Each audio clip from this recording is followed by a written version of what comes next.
I just want to say that the deal behind continuity too, like why I keep the Living Ayurveda continuity program, it's an investment, but it's affordable. I mean, I've had a lot of, you know, with, I've just had a lot of realization over years in structuring programs and whatnot. And the reason that with the continuity program, why it exists is really for people to be able to commit to going deeper again. If I don't create the container for the commitment, the learning won't be as deep. So what we found, I know a few of the New Yorkers like Marjorie Nass and Mindy Bacharach, who they didn't make it here. They've both been through the program, I don't know, like 3-4 years, and they're yoga teachers in Manhattan, and it just becomes a traction point for who they are, and so that they can go deeper and their students can go deeper. And if I don't create the container for continuity, it can't happen. So I just wanted to explain that. And all the resources, it's like you can download them all. But what I want to point out is that it's a lot of it actually has to do with community. The more my students plug into community and don't lurk, you know who you are. I won't point any fingers. Well, maybe I will. No. You're holding back the whole. It's such a bummer. You're holding yourself back and you're holding back the whole from hearing your voice and your perspective.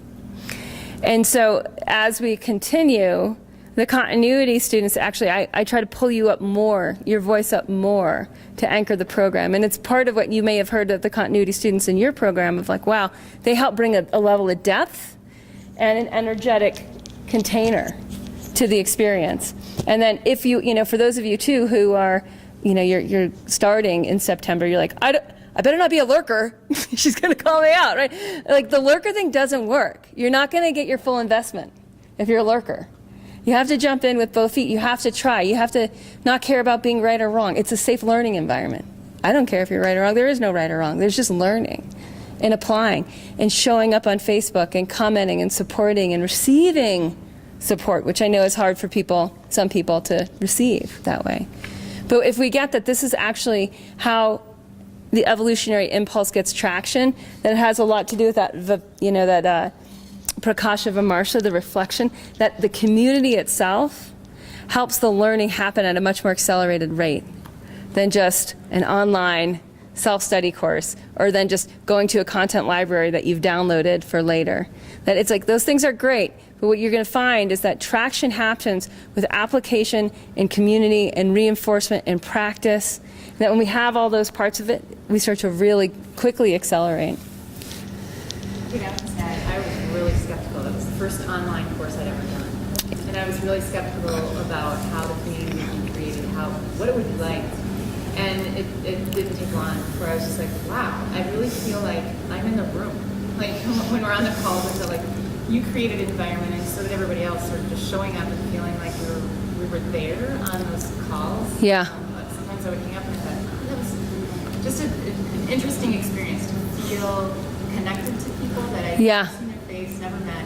And then, you know, on Facebook, just connecting. Yeah, and using, and that's why I always like, with people that don't have a good Facebook photo, I'm like, I don't want to see your dog. I need to see you, your constitution, your energy. I need to see what's happening.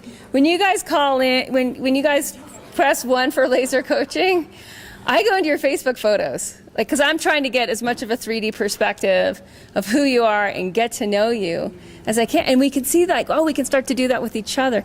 Did anyone meeting someone here from the Facebook page feel like you already kind of knew the person? Right? So it wasn't like this. I wasn't surprised at who Carla was or who Lorelei was, who we had, you know, really intense, very quick connection. And then we meet you in person. It's like, oh yeah, you're Carla.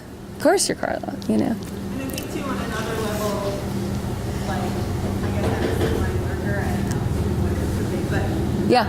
Facebook makes it that much easier to ask a question, even though you're doing Facebook. Like, if you don't want to speak up on the call, just think it might be silly or whatever. Like, Facebook's like slightly removed in a way that's good for you to ask. It feels better to ask a question and be more like anonymous about it. Like semi-lurky. Yes.